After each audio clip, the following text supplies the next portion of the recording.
con ánimo y con ganas. ¿Cómo están? Bienvenidos a La Pisa y Corre. Gracias por estar con nosotros. Lunes, inicio de semana. Vamos a darle con toda la actitud y con todas las ganas. Mi querida Pamela Cerdeira, ¿cómo estás? Muy bien, Irán. Muy buenos días. Quédense aquí para informarse como se debe. Exactamente. Vámonos, porque esto es parte de lo que ustedes y nosotros vamos a platicar el día de hoy aquí en La Pisa y Corre.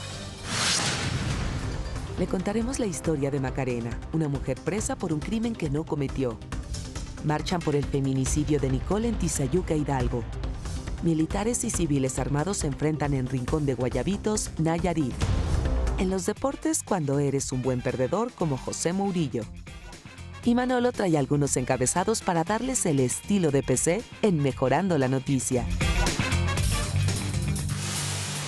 A lo largo de esta semana le iremos dando seguimiento a la historia de Macarena, una mujer a quien acusaron de secuestro express por 1,000 pesos que cobraba para una amiga y le dieron 22 años de sentencia. Nacida en Colombia, de nacionalidad española y presa en México. Esta es la historia de Macarena, narrada por ella desde el penal de Santa Marta, Catitla. Pues mira, yo era sexo servidora, entonces había una compañera que hizo un servicio y no le pagaron. Entonces me habla a mí, vivíamos en el mismo hotel, me habla a mí y me dice que el cliente no lo había pagado. Yo entro al cuarto y le digo que le pagara, eran 1,000 pesos lo del servicio. Entonces el chico dice, mira, vamos a hacer una cosa, que si yo le hablo a mi madre para que traiga el dinero, a las 4 de la mañana no va a venir. Le voy a decir que me agarró la policía con cocaína para que venga y que para que no me remitan tiene que traer los 1,000 pesos. Digo, mira, tú le dices lo que tú quieras, pero tú le pegas a la chica. Y entonces cuando llega la señora, la propia Macarena se acerca porque para ese momento la agraviada directa, que era la amiga, estaba muy mal, o sea, estaba muy bebida y entonces no tenía como la capacidad de hablar, de defenderse, de argumentar ni nada. Entonces Macarena se acerca a la señora y le dice, señora, no le quiero mentir. La realidad es que su hijo no está detenido, pero ayer estuvo con una de mis amigas, le hizo un servicio, pues le debe 1,000 pesos. Entonces la madre dice, mire, yo no voy a pagar por prostitutas, ni voy a pagar nada. Que cuando ya me hacen el examen médico y veo que luego me llevan a un cuartito y me ponen un cartel aquí en el cuello, que con una numeración donde ponía secuestro express. En febrero del 2009, le dictaron a Macarena una sentencia de 22 años 6 meses por secuestro express. Su caso estuvo desde el principio repleto de irregularidades. Al ser Macarena una ciudadana extranjera, el consulado español tuvo que haber sido notificado en el momento de la detención, pero no lo hicieron.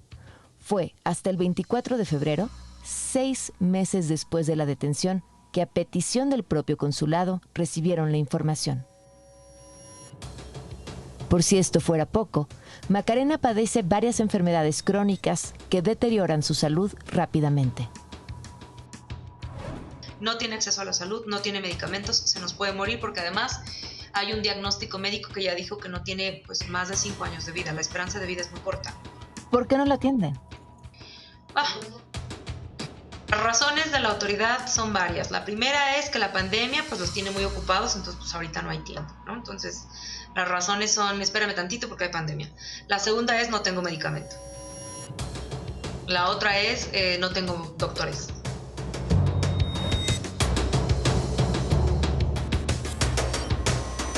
En el 2019, Macarena fue notificada que podría ser liberada antes, como parte del Plan de Atención a Mujeres Privadas de la Libertad de la Ciudad de México.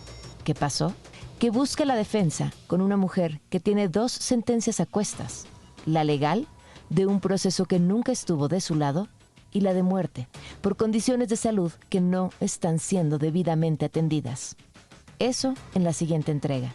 Mientras tanto, el reloj sigue caminando. Cuando ven que uno va a quedarse así de azul marino, ¿no? Que es nuestro uniforme, nuestro color de aquí, y ven que vas con 2 guardaespaldas, que son los de seguridad y custodia, y vas esposada en ese, entonces se atienden de cualquier manera. Se les olvida que somos seres humanos, igual, ¿no?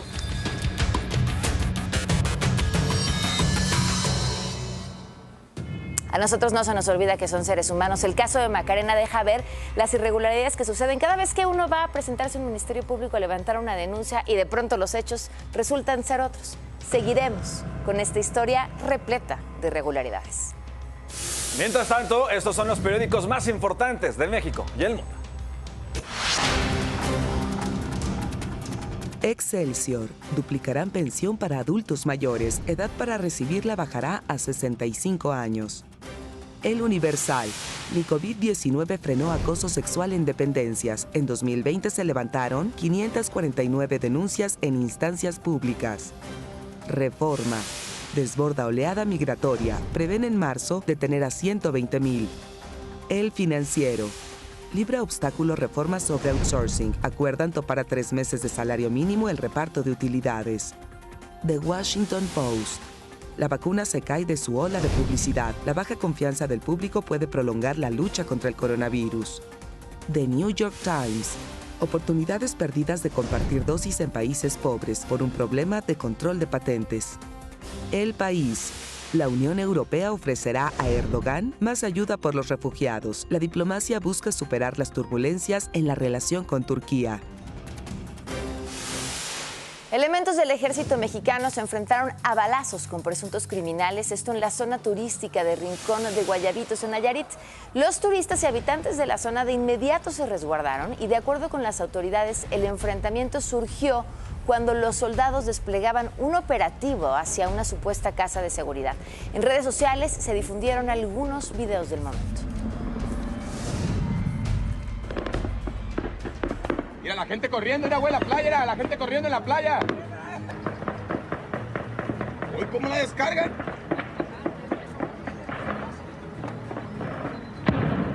Esa fue una granada, la vez. ¿Un lanzapapas?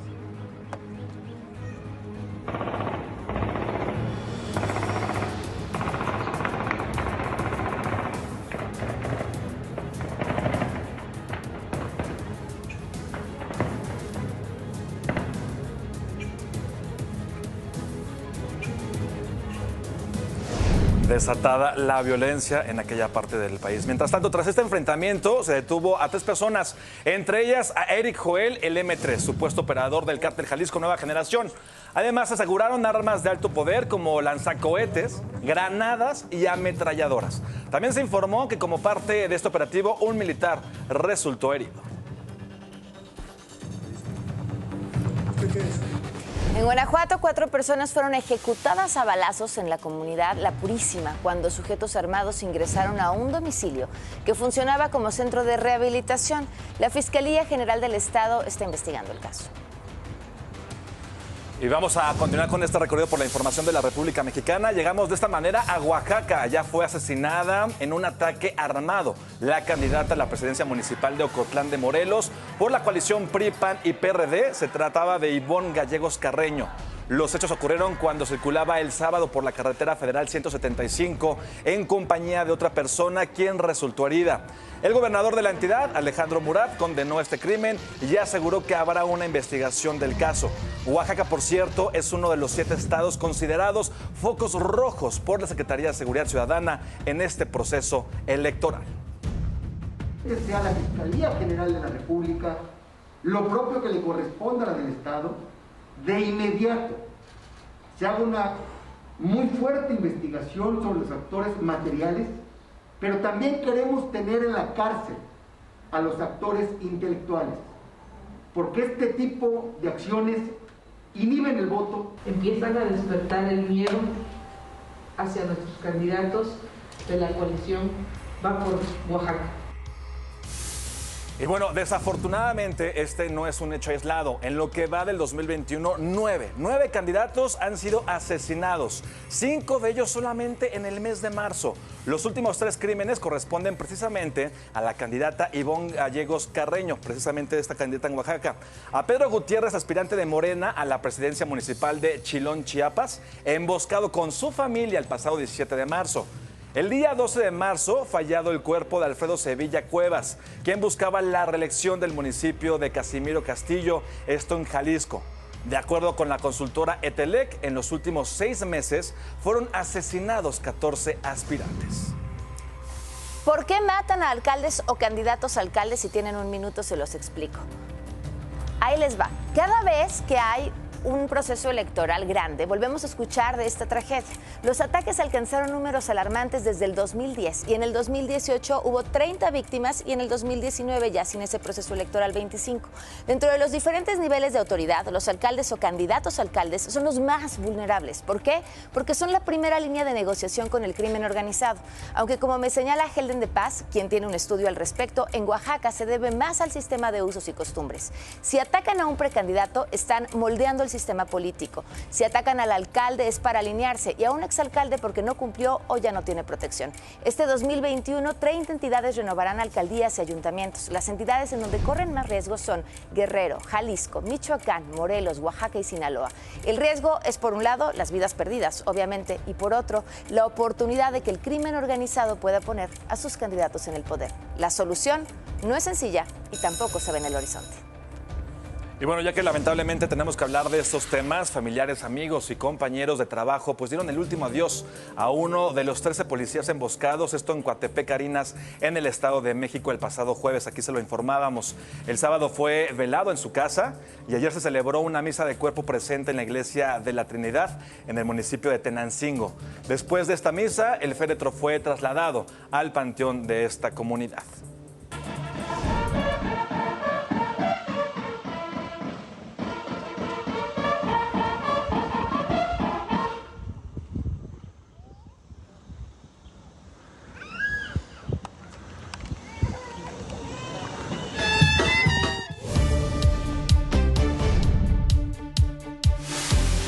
Vamos a pasar a otros temas, vamos a hablar de las noticias que el día de hoy ya son tendencia en este lunes, inicio de semana y aparte de primavera.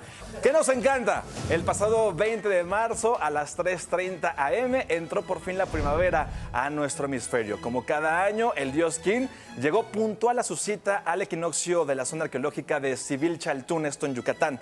Este increíble espectáculo ocurre cuando la puerta del templo de las 7 muñecas se ilumina con el resplandor del sol que aparece en el horizonte a primeras horas del amanecer. Y por minutos el astro se queda en el centro de la puerta, creando así este espectáculo de luces y sombras en la fachada de este templo. Vean nada más qué maravilla, ¿eh? Qué maravilla. ¿Qué nos importa? La historia de Neidy, una pequeñita que, como muchos pequeños, tiene que tomar clases a distancia por la pandemia, pero por la imposibilidad de no contar con internet en su casa, tiene que conectarse desde un panteón. La madre de Neidy se gana la vida trabajando en el Cementerio General de La Paz en Bolivia y decidió llevar a su hija con ella para hacer uso del Wi-Fi gratuito de esta zona. Va a sonar un poco trillado, pero de verdad, cuando se quiere, se puede. Ahora, ¿qué nos extraña? Los tropiezos de Joe Biden. No fue uno, no fueron dos, sino 3 veces la que el presidente de Estados Unidos tropezó mientras subía los escalones del Air Force One. La Casa Blanca aclaró que el presidente estadounidense está bien tras este percance, pero hay que recordar que Biden hace poco se recuperó de una fractura en el pie que sufrió cuando jugaba con su perrito. Por ahí están 1, 2, 3, pero con todo el estilo, ahí se despide. Adiós. Afortunadamente está bien, mi querido Chris. ¿Qué nos interesa? Pues sí, nada más y nada menos que Ricardo Anaya se adueñó de la conversación en redes sociales por este video que grabó y subió como parte de su campaña política. Comprar la comida para la familia. Poco como el compadre que gana 2,000 pesos a la semana y en lugar de pagar la luz, el agua, el gas, comprar la comida para la familia, se los bota en caguamas. A ver, no estoy diciendo que se los robó. Pero ¿cómo se lleva de corbata a su familia cuando gasta en lo que no debe? Ahí les hablan. Ahí les hablan. No se enojen, muchachos. Oigan, y aunque hay que decirlo, sí, hay que decirlo. Tiene un punto en lo que dice. Pero todo esto le valió para que lo llovieran cantidad de memes que lo convirtieron en tendencia. Como este que dice, mi perro preparado por si ve llegar a Ricardo Anaya a criticarme por botar mi dinero en caguamas. ¿Y qué les parece el siguiente? Vean, espero que Ricardo Anaya no venga a mi casa a malaconsejar a mi mujer. ¿Qué tal? Pero no, ahí no paró la cosa. También estaban que estaban acompañados todos con el hashtag con las caguamas, ¿no? Que se colocó rápidamente en los primeros trending topics del país. Y que también podría ser mi querido Poncho Vera. ¿No? ¿Sí se parece o no? ¿Qué nos asombra? Tras más de 1000 sismos en tan solo una semana, 1000 sismos entró en erupción el volcán de la península de Reykjanes. Todo el tráfico aéreo de Islandia, tanto salidas como llegadas, fue interrumpido en el aeropuerto internacional de la capital. Además, provocó la movilización de más de 800 personas. Afortunadamente, no hay heridos tras esta, pues, espectacular explosión allá en Islandia.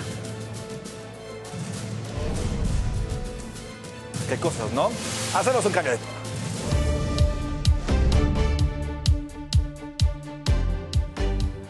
Continúa la vacunación contra la COVID-19 en el país. El total de vacunas aplicadas es de 5.612.291, que corresponden al 4.45% de la población total. Y bueno, por su parte, la Secretaría de Salud tiene como meta para antes que finalice abril inmunizar a los 15.717.170 personas de más de 60 años, al menos con una dosis. Hasta el corte del 21 de marzo, ¿cómo vamos? Se han inmunizado a 4.026.943 personas con la primera dosis y de ellas 102.618 con la segunda. Es decir, apenas esas personas tienen el paquete completo. Esto implica que faltan por vacunar 11.690.227 personas adultas mayores.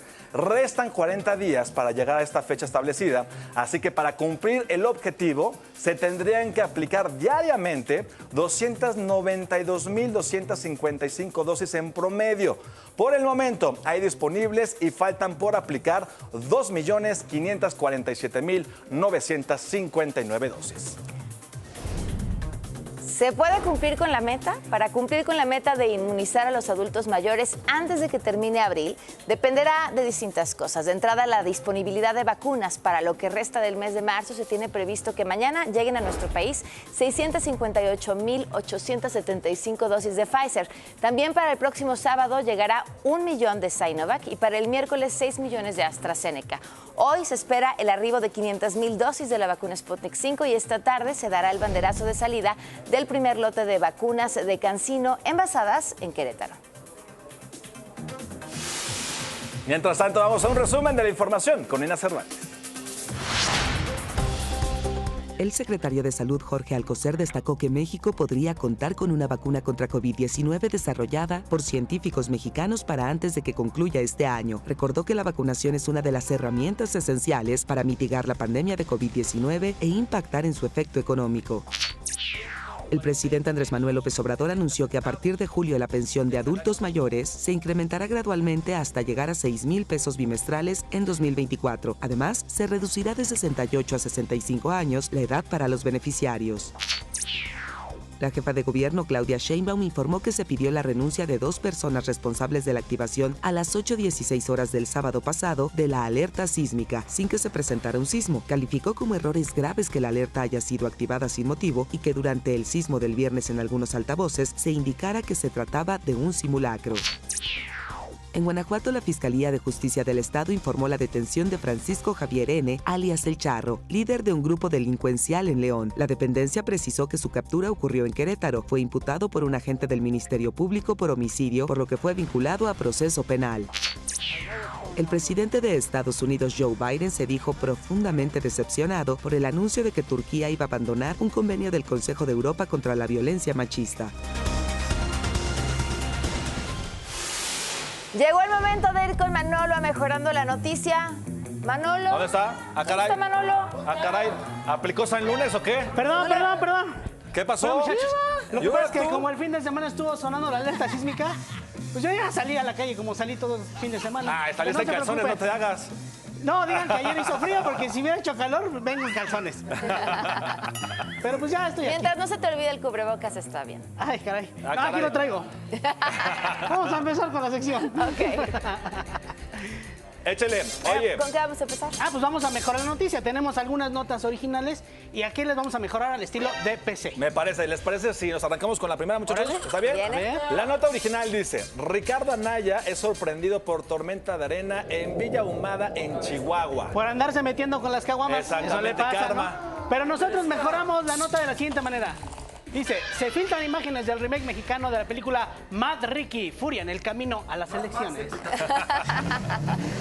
Está igualito, ¿no? Sí, me gusta. Vamos con la que sigue. A ver. Samia Suluhu Hassan, primera mujer presidenta de Tanzania. Nosotros mejoramos la nota de la siguiente manera. Samia Suluhu Hassan hace berrinche y aplica el clásico, no, nada, ya no quiero nada. ¿Sí han visto ese meme? Ajá. No, nada. No quiero nada. Ok, no le gustó a Pamese. Vamos con la que sigue. Vamos con la que sigue. A ver, esta ya la llevamos ahí. Joe Biden tropieza 3 veces al subirse el Air Force One. Nosotros la mejoramos así. Nosotros la mejoramos de la siguiente manera. Joe Biden tropieza 3 veces al subirse al Air Force One después de escuchar que alguien gritó ¡Ahí viene Putin! Sí, no sé si ves que andan acá como que dándose picones. ¡Ahí viene Putin! A ver, la siguiente. Diputada de Morena abre su cuenta de TikTok y se convierte en Selena y baila como la flor. Esa la vimos la semana pasada acá. Nosotros la mejoramos de la siguiente manera. A ver. Imitadora de Selena afirma que la artisteada ya no deja y que mejor buscará la presidencia municipal de Colima paso a pasito. Entonces es chamba más segura. Sí. ¿Y el chico del apartamento 512 también o no? ¿Ir a votar? ¿Quién sabe? A ver, seguramente. Oye, vamos con la última, ¿les parece? La próxima semana llegan 2.7 millones de vacunas prestadas por Estados Unidos, dice Brad.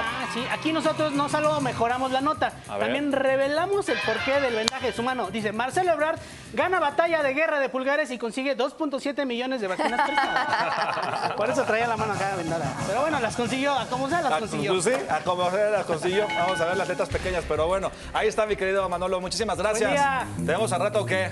Sí, aquí ando. Vete a dormir. Voy a echar un coyotito. Órale, perfecto. Mientras hacemos una pausa, pero regresamos con mucho más aquí en DFC. No se vayan.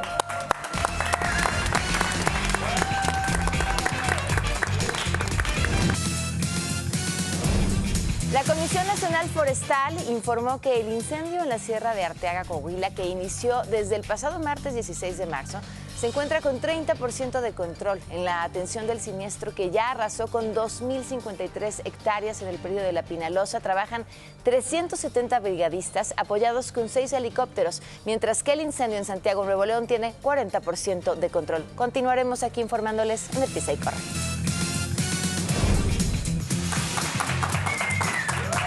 Ya estamos de regreso con mucha más información aquí en De Pisa y Corre. Gracias por continuar con nosotros. En más noticias, decenas de mujeres marcharon en Tizayuca, allá en Hidalgo. Esto para exigir justicia por el asesinato de esta pequeña Nicole.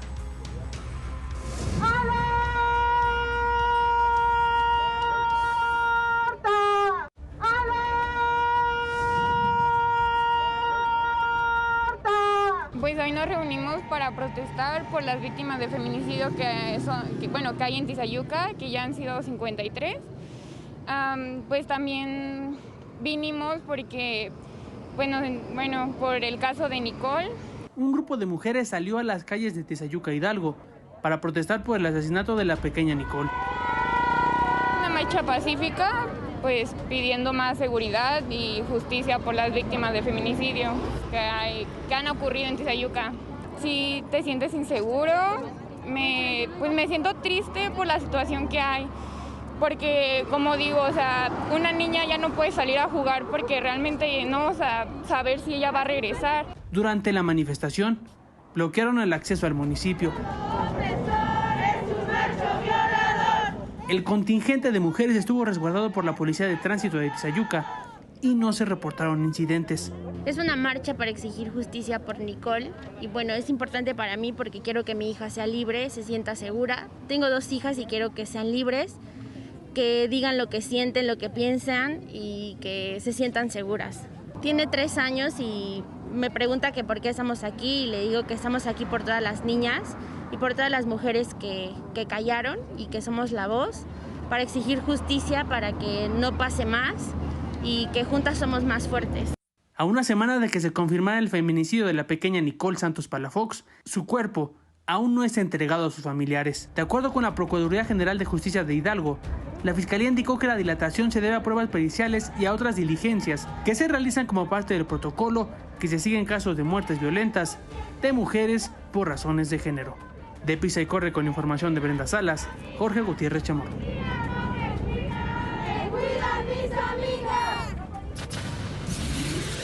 Vamos con la editorial de Pamela Cerdeira. No se tienen como identificado quién tienen que decir. ¿Qué va? ¿Los aplausos qué? Ay, ahora sí, todos así. Seguro nos viene a regañar. Hoy no los vengo a regañar. Los mexicanos somos buenos en muchísimas cosas. ¿Qué pasó? Así nos tiene Anaya enojados. Ah, ¿Anaya? Sí. ¿Por lo de las caguamas? Sí. Yo invito a las chelas. ¿Qué le hace que los niños no coman? Yo invito a las chelas. Les decía, los mexicanos somos buenos en muchas cosas. En la manufactura de automóviles, de televisiones, produciendo y exportando aguacates, haciendo memes, pero sobre todo, siendo felices. Hoy la producción no, pero bueno. Somos y hemos sido felices, a pesar de que siempre tenemos un mal gobierno tras otro. Sin embargo, medir la felicidad de los países resulta en una herramienta eficaz, sobre todo si se suma a otras herramientas. Eso dice Gallup, quien lleva 8 años haciendo el Índice Mundial de la Felicidad. Por ejemplo, el aumento del Producto Interno Bruto de un país no necesariamente tiene como resultado una mejoría en la capacidad adquisitiva de los ciudadanos o en cómo, por ejemplo, la gente califica su vida. Y bueno, México siempre se había mantenido extrañamente en un lugar bastante presumible, un 23 entre 165 países. ¡Toma esa, Dinamarca! Dinamarca está en segundo lugar, solo debajo de Finlandia y en donde hacen todo bien y antes que Noruega. Pero en el reporte del 2019 éramos el país de Latinoamérica con mejores mediciones de felicidad. Pero en el 2020 llegó el SARS-CoV-2 y el manejo del asintomático López-Gatell y por primera vez caímos en esa medición global de la felicidad del lugar 23 al 46. La COVID-19 dejó en el 2020 un aumento del 4% en el número de fallecimientos en el mundo. Sin embargo, el mismo reporte dice que les sorprendió la resiliencia en las personas, o sea, esa capacidad de las personas de reponerse ante situaciones complicadas. En el reporte general no encontraron un gran cambio en el efecto positivo, pero sí un 10% en el aumento de personas que respondieron que el día anterior se sintieron tristes. Y más importante que ganar mucho dinero, fíjense este dato, tener un buen trabajo o tener la salud es la seguridad que sienten las personas de que si pierden su cartera, alguien se las vaya a regresar. Por cierto, ¿alguien vio mi teléfono? Y vuelve a confirmar lo que ya habíamos dicho, ¿eh? El secreto de los países que mejor han manejado la pandemia está en la confianza que tienen en sus autoridades. No, pues por eso. Esa es una falsa expectativa y estamos obligados a dejarle en claro a la población que no se confíe de que porque trae cubrebocas va a estar protegido. Entonces, no digo que no sirva. Lo que digo es, sirve para lo que sirve y no sirve para lo que desafortunadamente no sirve. Ajá. ¿Saben qué fue lo primero que hizo Taiwán con una población de un poquito más de 20 millones de personas y con menos de 1,000 casos de COVID-19? A garantizarle a la población cubrebocas. Y que quienes controlaron la pandemia, eso también funcionó, también lograron cuidar su economía. Esos países fueron los mismos que tomaron acciones de manera inmediata y concreta, como cerrar o controlar sus fronteras. No se pretende, quiero dejarlo sumamente claro, no se pretende ni se piensa hacer restringir los viajes internacionales hacia México, ni cerrar fronteras, ni cerrar puertos marítimos. Todo mal. Me doy, híjole. Mi casa es tu casa. Traigas lo que traigas, ¿no?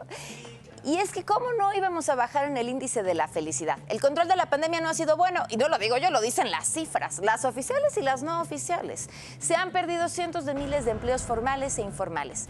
Chequen esta gráfica que parte justo de estos mismos reportes. La gráfica es del reporte del 2019 y habla acerca de la satisfacción con la vida en México en una escala del 1 al 10. Lo más bajo que ven es un 7.7, pero sube al 8.2 en el 2015 cuando las largas distancias dejaron de ser cobradas como tal. ¿Se acuerdan cuánta felicidad nos dio? Luego cae con el gasolinazo del 2017. O sea, ni siquiera con los sismos, el gasolinazo. Y vuelve a tener su pico con el triunfo de Andrés Manuel López Obrador. Esta gráfica termina aquí, pero dado que el precio de la gasolina tiene un impacto importante en nuestra satisfacción, como lo muestra, el mes pasado se reportó un máximo histórico en el precio de la gasolina. Los aumentos de la gasolina a principios de este año son sumamente parecidos a los del 2017. Pero parece que en este país tenemos tantas cosas por qué preocuparnos, que incluso eso nos pasó desapercibido. La pandemia, la vacunación, la inseguridad, los horribles spots electorales que tenemos que ver y escuchar todo el día. Ay, no inventes. Pues, ¿qué eres del PT o qué? No, pero está padre, me hacen reflexionar. ¿Te hacen reflexionar los spots? Ponchito para el INE. Vamos a promoverlo. Y a pesar de eso, aquí estamos, vivos. Lo que debe de ser la mayor de las razones para ser felices. No nos vaya a pasar como ahora, pero en el 2022. Que volteemos a ver el pasado y digamos, miren, éramos felices y no lo sabíamos. Gracias, mi querida Pam. Mientras tanto, ha llegado el momento que todos ustedes están esperando, muchachos. Y es cómo recibimos a mi querido Poncho Vera en este programa. Véngase para acá, mi querido Poncho. ¿Cómo estás? ¿Todo bien? Ponchito. A ver, momento. Más respeto, jóvenes, primero porque los Pumas goleamos 1-0. ¡Vaya! Goleamos 1-0. Muy bien, por fin. Y número 2, andabas de chistosito hace rato. Más o ¿Podemos menos. rescatar ese meme de mi carnal Chicken Little? Espérame ¿Qué tantito, te pareces, carnal. hijo? Espérame. A ver. ¿Dónde Sí, está? ya le Lurriano. ¿Sí te pareces? A ver, igualitos. Separados al nacer. Separado al nacer. ¿Sí te pareces? La verdad. O sea que Naya es tu hermano. A ver. Está. Ahora la tomaste, ¿verdad? No. Está vacía, ya se la tomó. Tú eres de los que te gastas tu quincena en caguamas, ¿eh? Bueno. ¿Qué nos traes, mi querido Poncho? Así Mi es. caguama, por favor. Sí, a ver, mi querido Pollo Little. Digamos salud. ¿Ser o no ser? Gracias, Poncho. Gracias, mi querido Poncho. Hacemos una pausa, pero regresamos con Tres y Fuera de Fer Bonilla. No se vayan, continuamos con más.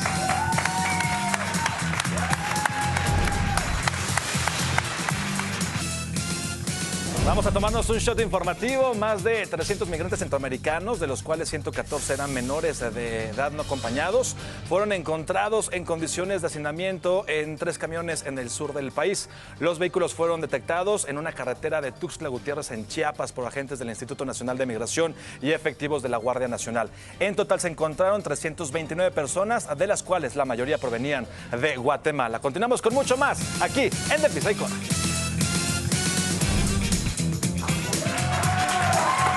Continuamos en De Pisa y Corre y este es el Tres y Fuera de Fer Bonilla.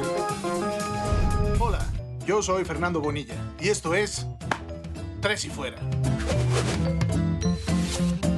Ayer fue 21 de marzo, cumpleaños de Don Benny, y decidí dedicarle este pequeño espacio porque ya estoy harto de la banda que se desinforma con páginas pseudohistóricas y que vomita en sus redes sociales opiniones como: los mayas eran extraterrestres. Iturbide es el verdadero padre de la patria. Porfirio Díaz ha sido el mejor presidente de nuestra historia. Me encantaría rebatir esas 3 barrabasadas, pero hoy me voy a concentrar en burradas como esta. El Juárez fue un vendepatrias. Le quería regalar a los gringos el istmo de Tehuantepec. No podemos estudiar el Tratado MacLean-Ocampo sin entender su contexto. En 1859, el gobierno mexicano estaba en bancarrota, más fregado que un entrevistado por Ricardo Anaya. Hoy descubrí que los pobres toman caguamas. Y encima, se encontraba en medio de una guerra civil derivada de un golpe de Estado por parte de los conservadores que defendían los intereses de la Iglesia Católica. Ambos bandos necesitaban de 2 cosas para ganar la guerra: varo y reconocimiento internacional. Tan es así que ese mismo año los reaccionarios también firmaron el Tratado Monalmonte con España. Ambos tratados eran muy perjudiciales para México, pero afortunadamente ninguno fue ratificado. Al final, los conservadores fueron derrotados. Juárez hubiera sido un dictador si no se hubiera muerto. ¿Y cómo estudiamos el hubiera si no existe? Lo que sí podemos es analizar lo que sucedió. Juárez llegó al poder tras el golpe de Estado conservador que desconocía a la Constitución de 1857. Y llegó porque así lo indicaba la ley, ya que él ocupaba la presidencia de la Suprema Corte de Justicia y el puesto de presidente de la República quedó vacante. Como presidente enfrentó 2 guerras y cuando finalmente los invasores fueron derrotados, en 1867 se convocaron a elecciones y Juárez ganó de calle. Tras un periodo de 4 años, efectivamente se reeligió, pero esto era legal en esa época, y por eso Juárez volvió a ganar en las urnas. ¿Se habría vuelto a postular? No hay manera de saberlo, porque murió durante ese segundo periodo y se convirtió en el único gran líder mexicano del siglo XIX que murió en su país, triunfante y por una causa natural. El Juárez es un héroe inventado por la historia oficial. Pues él no hizo nada. ¿Qué sí hizo Benito Juárez? Pues, en primer lugar, encabezar la resistencia republicana y ganar 2 guerras contra todo pronóstico. El triunfo en la Guerra de Reforma fue algo así como si el Atlas fuera campeón. Pero derrotar al Segundo Imperio Mexicano después de que tropas españolas, inglesas y francesas desembarcaron en Veracruz fue algo así como si el Atlas ganara la Champions. Nadie lo habría imaginado. Además de esto, Juárez representa el triunfo del poder civil sobre el poder militar y eclesiástico. Lideró a una generación brillantísima de pensadores liberales que lograron, entre otras cosas, quitar fueros y tribunales especiales a sacerdotes y militares, desamortizar los bienes de la iglesia, declarar la libertad de culto, crear el registro civil y establecer la educación gratuita, laica, obligatoria y mixta. Por eso y muchas cosas más pueden ustedes contarme entre los fans de Don Benito. Tanto así que si me topan en la calle, por favor regálenme uno de sus retratos, como este. Los colecciono. Yo soy Fernando Bonilla y esto fue Tres y Fuera. Vámonos con más información con Inés Cervantes. Esta mañana el presidente Andrés Manuel López Obrador habló de la violencia que se vive en el país. Bueno, se va avanzando. No se ha podido en algunos estados disminuir la incidencia delictiva. En el informe se demuestra que en el caso de homicidios son 6 estados los que concentran más del 50% de homicidios. El gobierno capitalino trabaja para que el regreso a clases presenciales se pueda dar el próximo ciclo escolar. Así lo indicó Claudia Sheinbaum. Aseguró que la alta densidad poblacional y sus condiciones generales de la salud, con comorbilidades como diabetes e hipertensión, complican la situación de la Ciudad de México. Además, dijo que se depende de la disponibilidad de vacunas para cubrir a la población de adultos mayores y luego al personal educativo. La Border Patrol de Tucson, Arizona y el C5I de Sonora trabajan coordinadamente para rescatar y apoyar a los migrantes que necesitan ayuda en Estados Unidos. El director de Operaciones Especiales para el Grupo de Enlace Internacional de la Patrulla Fronteriza en el sector de Tucson, Arizona, Gustavo Soto, reconoció este innovador programa con el que cuenta la Secretaría de Seguridad Pública de Sonora. La Secretaría de Energía envió a la Comisión Nacional de Mejora Regulatoria el anteproyecto para suspender todos los efectos y consecuencias del decreto de la reforma a la Ley de la Industria Eléctrica. La decisión de la dependencia se da luego de que el viernes pasado un juez falló suspender de manera indefinida la contrarreforma del presidente Andrés Manuel López Obrador. Un volcán en Indonesia que se encuentra a unos 40 kilómetros de la capital, Reykjavik, y el cual estuvo inactivo durante casi 800 años, hizo erupción. Tras una intensa actividad sísmica desde hace 3 semanas, el cráter arrojó lava por 2 costados. Afortunadamente, el Departamento para el Manejo de Emergencias no prevé que haya evacuaciones porque el volcán se encuentra a unos 2.5 kilómetros del poblado más cercano. Pues mi querida Pam, Ya se nos acabó terminó. esto. No sé, quédense, mañana con nosotros vamos a darle seguimiento a esta maravillosa historia de Macarena. No se la pierdan y nos vamos. Gracias por habernos acompañado. Se quedan con el mejor matutino del mundo mundial. Sale el sol, mi querido Charles. Besos para todos.